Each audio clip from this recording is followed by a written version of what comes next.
itself was supposed to be 8 minutes long. It was Okay. supposed to be more of a rounded story, but with the budget that we had, that wasn't possible. We had to trim down to 3.5 minutes. And Okay. I had to fight for that extra half a minute too. And I had to fight to Oh. have the animation done in studio. There was also pressure to outsource to a cheaper studio out of Tokyo. And I said, no, no, no, Okay. we can't do that. We have to keep this thing under control. So yeah, there was a constant fight for control. That project just churned right out. We spent a year working on it, and every single day was full of work. We were working on it from start to end. And then just the whole kind of wild ride of going around to do film festivals and do dockets and like interviews like this one we would do together. There was an artist at the studio named Royston Robinson, but one piece of advice he gave to me was never become good at a job that you hate, and that applies to a lot of things.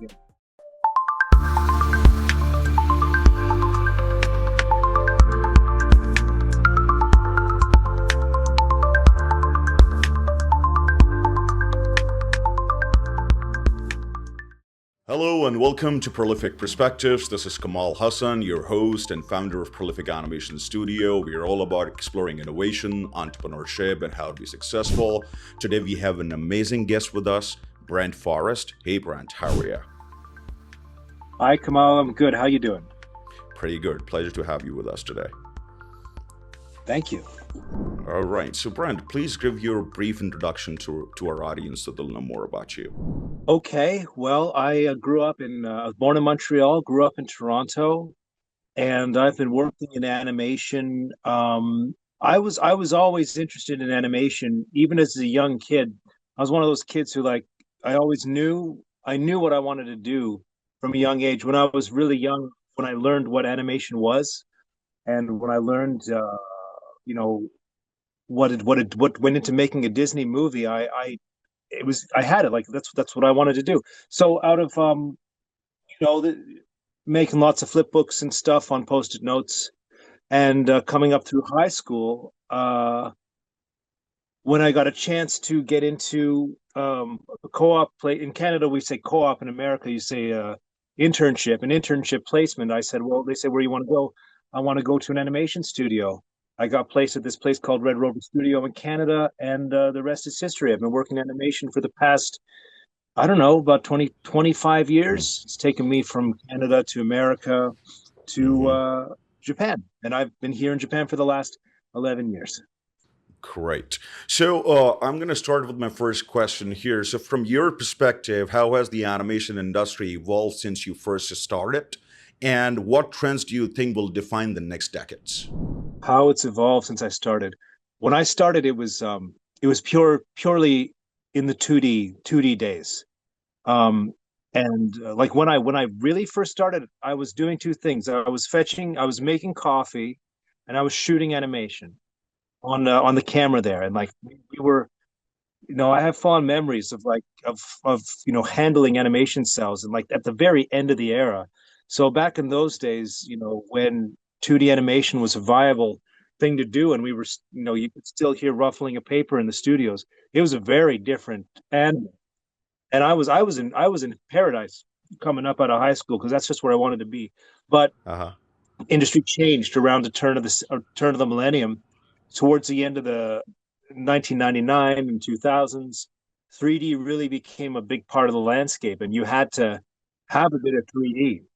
And the studio I was at went from being a full 2D studio with a little bit of CG assist for like, we need to make a serial box. We need to have the box rotate, so we get some 3D for that.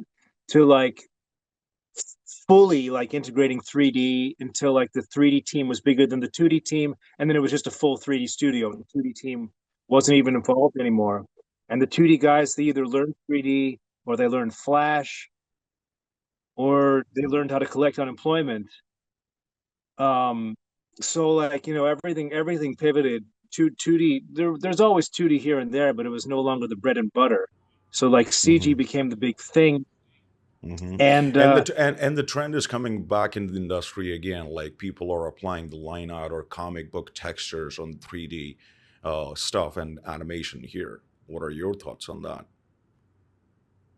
I I think there's always going to be a need for classic for the fundamentals, for that classic sensibility, because CG has become so prevalent, but people are forgetting that like the limitations of CG when it comes to doing a drawing. I always go back to this one example. I wanted to put this into a presentation I was doing, but I couldn't get the rights. I wanted to use this goofy cartoon to explain this point exactly. But there's this goofy cartoon from I think it's 1959, and it's Goofy as a dad. And you see him getting ready in the morning. One shot, it's one shot where he's getting his coat on, getting dressed, reading the newspapers, smoking a pipe, drinking a cup of coffee, blowing a smoke ring, dipping the smoke ring in the coffee and drinking it. And it's just like this manic madcap thing, one artist driven scene, right? And it's like that's some animation right there. That's some cartoons. You cannot Mm-hmm. achieve this in Yeah. CG in the same way. You cannot have a single artist achieve that. You need to have an army of teams.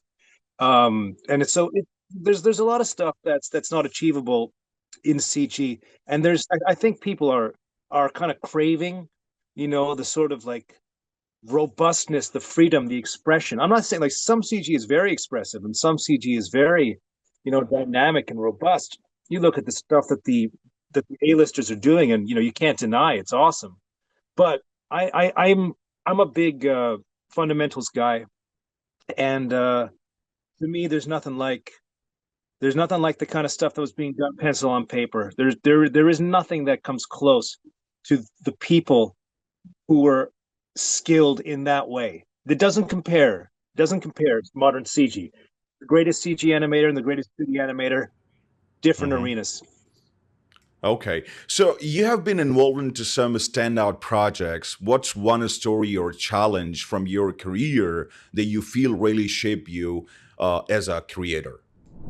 There was this studio, Red Rover. Uh, there was a project that we did where I remember particularly because it was a downtime back then. I think it was about 1999. I wasn't working in animation. There wasn't work for me at the time, so I was either washing dishes in a restaurant on Spadina in Toronto, or I was doing day labor with construction with my stepfather. One way or the other, some job that I loathed. I just had to do these works to stay up, just to be able to survive. But I got the call from Andy. He said, "Hey, you want to come? We got some work. We need some 3D, because I was the guy who was like toying around with 3D back in those days. I was like the punk kid who was into the computers. He says we need some 3D roads, and I came in and he had this job. It was like a promotional spot for Puma that was only going to be played like for shareholders. It wasn't for broadcast, but it was Okay. like a full spot, like a 40 seconds, 30 seconds, and it had a real Mm-hmm. Blade Runner look to it. And you had this character zipping around on a skateboard, on a hoverboard, and he needed 3D roads, which we made in 3D Studio Max. He needed to be going through these roads. And so like I was like so excited to not be washing dishes. I came back to the studio. I put everything I had into this tiny little shot, this tiny little spot. Went home and watched Blade Runner for the first time. And long story short, that promo became the pilot, which became the first syndicated CG animated program produced entirely in Canada for the Disney, which was called Get In. Their new blocks. Yeah. So that thing, that tiny little promo, was a catalyst for a giant production, which I was also involved in. So like from that little Puma promo came uh, a pilot, came an option agreement to create Andy's project, which was Get Ed, and we did a full season Mm-hmm. of that. And Mm-hmm. yeah, the first full CG animated series done for Disney completely in Canada. So that Mm-hmm. was that was a real big mo. And like when you talk about challenges that shape your career, um, yeah, it was. I was very young back then. I was about 18 or 19 or something like that. So in those days, getting stuff done meant just like working around the clock for weeks and weeks at a time. I was happy to do that. I had plenty of free time, plenty of energy, uh, and the drive to put it all into it. So it was a wild time, and it might be one of those cases where it was just like too much success too fast, as a young kid, that kind of stuff happens to you, and it can bring out the worst in you sometimes. So I may not have handled everything as well as I could have, but we got through the project. We got through the season of doing this CG show, and turned out to be pretty popular. And I'd always hoped we would come around for a second season, but unfortunately, that never happened. But from that project came many other gigs, and Hmm. yeah, the whole Get Ed If was I talk was a about hell of a thing. working on Samurai Frog Golf, so working on a project like Samurai Frog Golf, how do you balance staying authentic to your creative vision while meeting studio demands? Well, it's a fight. It's a constant fight. You're pushing against the real. You're pushing against the reality of the business, against the budget, and like we have a budget, right? And it comes down to putting that together into a schedule. And there's a mathematical limit to the number of seconds you can animate with the resources you have. So the first thing is like the film Samurai Frog Golf was supposed to be 8 minutes long. It was supposed to be more of a rounded story, but with the budget that we had, that wasn't possible. We had to trim down to 3.5 minutes. And I had to fight for that extra half a minute too. And I had to fight to have the animation done in studio. There was also pressure to outsource to a cheaper studio out of Tokyo. And I said, no, no, no, we can't do that. We have to keep this thing under control. So yeah, there was a constant fight for control. And but once things are locked down in the storyboard, um, then it's pretty much it's I'm not going to say it's a mechanical process, but the fight for control, like to me, the big stuff is like getting it in the storyboard. What we want is in the storyboard, and if you can get it in the storyboard and you get the storyboard approved and get that stuff locked, then you're off. And then it's like the challenges are more, So, how would you what say? was the reason? What was the reason not to outsource the work to a cheaper studio out there for this project? That company had a bad reputation. I took one look at their Okay. reviews on Glassdoor and found out that this was a sweatshop, right?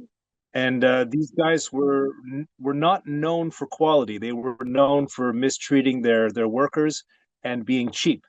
And I wasn't interested in that. I wanted the animation in-house because we had a crack animation team. Like our animation team at that time was super strong. And I wasn't about to, you know, it's important to me that the animation is done well and that these guys can take direction. I don't want to deal with some unknown entity.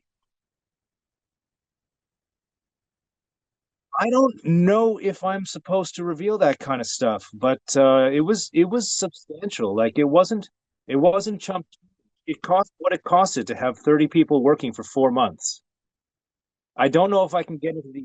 I mean, these numbers might be available out there. I don't know how it So, goes. I'm because I'm of the I'm budget thinking constraints, I can talk you about. minimize the duration of the animation from 8 minutes to 3.5 minutes, or what? Yeah, cut the animation time down from 8 minutes to 3.5. And at the storyboard level, like there was a lot of bloody violence in the original version, and that all had to be bit by bit through reviews. It was like, oh, we can't have him killing, we can't have him cutting, to like, and like I was pushing against this to the very end, where at the end where all the crows are lying dead on the ground, this was the last bone of contention. They're all breathing slightly, slightly. They're all breathing. So nobody dies, nobody gets cut, and there's no visible blood. It's all implied. But originally, it was going to be more of it was going to be a bit more visceral. Okay. So, do you have a moment in your career where you thought, "This is it. I'm doing exactly what I'm meant to do"? Yeah, well, making SFG, that I felt it then. Um, Doing the pilot for Get Ed, I felt it then. That's a really good question. When I was working with Toby, making Like and Follow, and like the promotions of Like and Follow, and after that, I felt it then. Anytime where there's where I'm directing a project and it's something that I really believe in. Hmm. Great. So, Toby is your partner, right? Toby is your Toby's partner, right? my creative partner. Yes.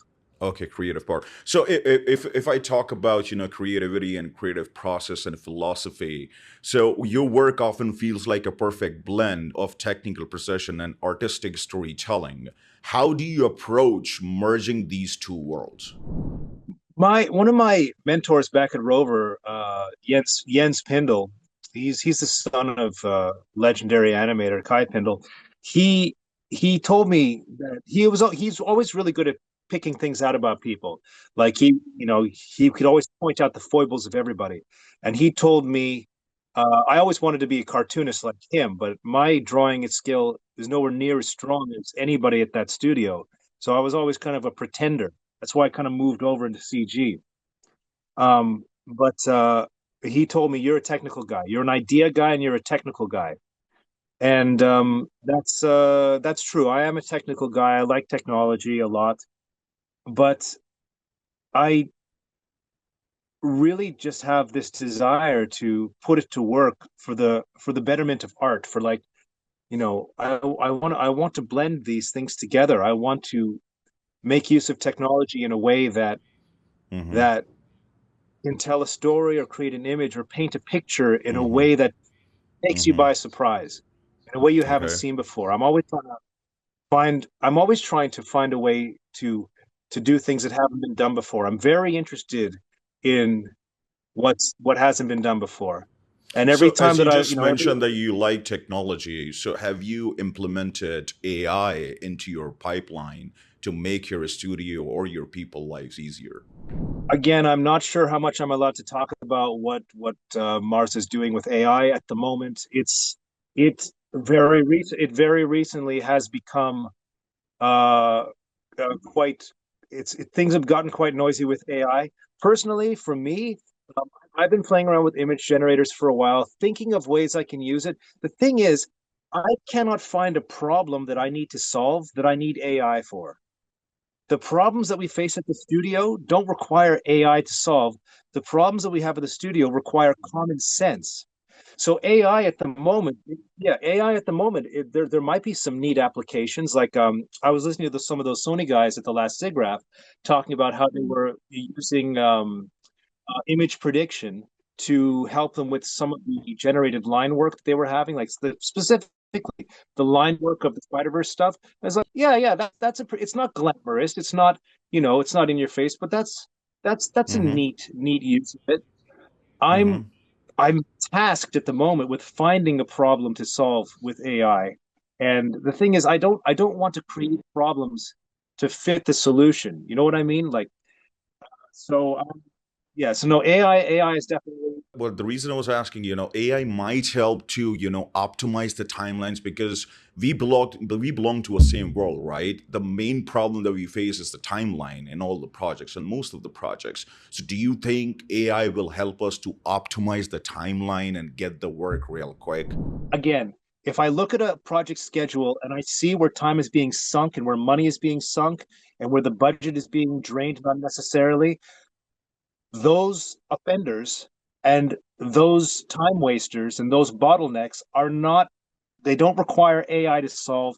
They just require a good plan and a good sense of vision, a good overage of the project, right? So, like, yeah, okay, there are some areas where AI can be extremely useful, but you don't need to monkey wrench it into the project. I'm like, I hear a lot of people saying, "Oh, we're going to take a script and feed it into AI and generate thumbnails, and then we're going to use those AI to create storyboards." It's like, yeah, fabulous. If you want to do that, you can do that. That's one style you want to, but I'll I'm not so keen on that particularly. I don't see that as a time saver. It's just a curiosity at the moment. Okay, here's one. Here's a good use for it. Mm-hmm. Rendering. I hate rendering. Rendering is the Okay. worst. Upscaling a low res render using AI. That's a good use for it if you can turn it out quickly and if it's reproducible. If it's reproducible and it doesn't hallucinate between takes, that's Mm-hmm. a good one. So AI And I for think I denoising, AI think I think the for rendering is the lengthiest part in any project or in any process, right? it's disgusting. I hate rendering. I hate so It's many a parts. nightmare. There's so many moving parts to CG, so many moving parts, and the rendering is just the freaking worst. It I don't is. like it at all, and I specifically hate PBR. Okay. So if someone peeked into your creative process, what would surprise them the most? Surprise them? it's a sad thing to see that nowadays, but I think people are surprised to see that for me to save time, I draw it all out. I draw the work out before I get started. I mean, I don't know if that would surprise most people, but I don't see much drawing done in CG. I don't do a lot of animating these days, but when I do and I have a scene, I at least thumbnail it out myself because I need to know what I'm doing before I do it. So some people will like record themselves and like rotoscope it. Problem is, most people aren't really actors. You know, acting is a skill. You can't just assume you know how to do it. No, I draw. I go to the pencil and paper. I go to the specifically pencil and paper. I have a drawing table next to my computer. I don't really like to draw on the computer all that much. I just like the way pencil and paper feels. I'm really happy if I go home and my hand is covered in graphite. I don't know, reminds me of the old days, makes me feel like I'm still Uh-huh. connected to my roots, I guess. Don't have Hmm. much opportunity. Even now, working in technology, if I'm designing interfaces, I would draw it out. Great. So, what's a piece of feedback or advice that changed how you approach your craft? There was an artist at the studio named Royston Robinson. This is a storied man. But one piece of advice he gave to me was never become good at a job that you hate. And that applies to a lot of things. Yeah. Okay. So, what's been the most rewarding project in your career, and why does it hold a special place for you? Um, it's got to be Like and Follow because that was the last time that it was a true creative project. And Toby and I, you know, you're probably aware, Toby and I made that project essentially just the two of us with the help of our friend David, the music composer, and five or six other people who touched in for a moment or two. But Toby and I made that film together. Boy, it's been a while now. And we've been trying to get our next film going, but both of us have become life has become quite busy, so our new film is going slowly. But making Like and Follow together with Toby was a very rewarding experience. It was, for one thing, that project just churned right out. We spent a year working on it, and every single day was full of work. We were working on it from start to end, and then just the whole kind of wild ride of going around to do film festivals and do dockets and like interviews like this one we would do together and promoting the film. And we even went down this whole rabbit hole where we were like toying with the delusion that we would sell this Uh huh. film as a feature film. And I think we wrote a script for it and everything. And oh, that was bananas. But then we kind of got distracted from what we were really doing, which was trying to get films, trying to make films. Make We got distracted from making films by the tedious process of trying to get films made, if that makes any Hmm. sense. It does. It does. So, Yeah. if you weren't in animation, what path do you think your life would have taken? I'd probably join the army. Okay. All right. So if I talk about the industry challenges and successes, the animation world can be competitive and demanding, right? How do you keep yourself grounded and motivated in such an environment? Oh, wow. What a question. Well, staying grounded is easy because despite what it looks like, animation isn't exactly as glamorous as I make it seem to be. Um, you know, we're all in the trenches shoveling away. It's not difficult to keep your feet on the ground, especially these days when 90% of the industry is out of work and just feel grateful to have a job for one thing. Staying motivated. Uh, there are of course there's always times where there are lapses in motivation. There's always times where it's just like my mojo's gone. Uh, you get overwhelmed with life, with work, with everybody's got stuff going on. So like to stay motivated all the time, that's reserved for people who live truly blessed, charmed lives. That said, it helps to have people in your life who you can lean on who are like, what's a good word for it? Creative Hmm. enablers, people who Okay. love to discuss ideas, people who love to discuss stories, people who love to make things. And Toby's one of those guys. He's a filmmaker, and him and I are like that way. We make films together, so working together and talking that helps.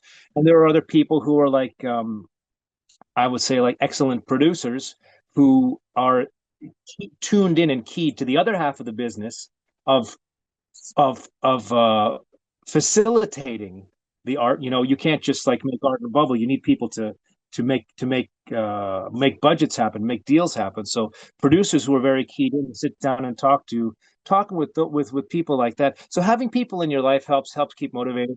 And besides that, I mean, just like my dad always said, like when I was talking to him specifically about I'm not feeling so good about this film I'm working on, he said, "Well, just do a little bit every day. Just do a little every day. A little every day is better than nothing." So yeah, and what can I Great. say? Keeping it's hard to keep motivated. You gotta the answer is through the work. Yeah.